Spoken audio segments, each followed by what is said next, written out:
Dévotion du réveil. Jésus-Christ, le thème de la Bible, numéro 16.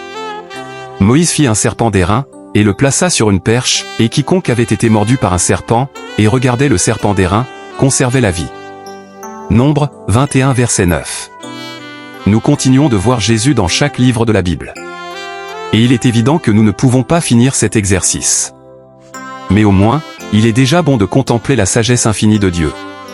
Celui qui fait toutes choses selon son divin conseil. Le serpent mordait les gens parce qu'ils ont péché et il mordait sans cesse. En fait, le serpent symbole du diable a toujours trouvé du plaisir dans la méchanceté. Mais grâce soit rendue à Dieu notre Père qui a pourvu à la solution.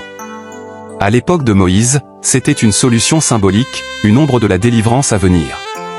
Nous savons sans doute que Jésus est devenu plus tard ce serpent d'airain sur la croix, quand il a porté nos iniquités sur lui.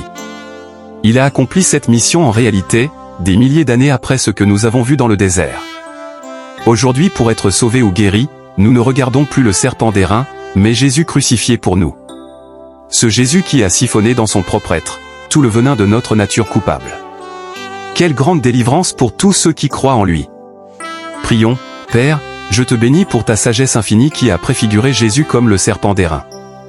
Infuse en moi la révélation de la croix et que je fixe mes regards sur lui pour toujours, au nom de Jésus, Amen. Le réveil, c'est maintenant. Votre frère.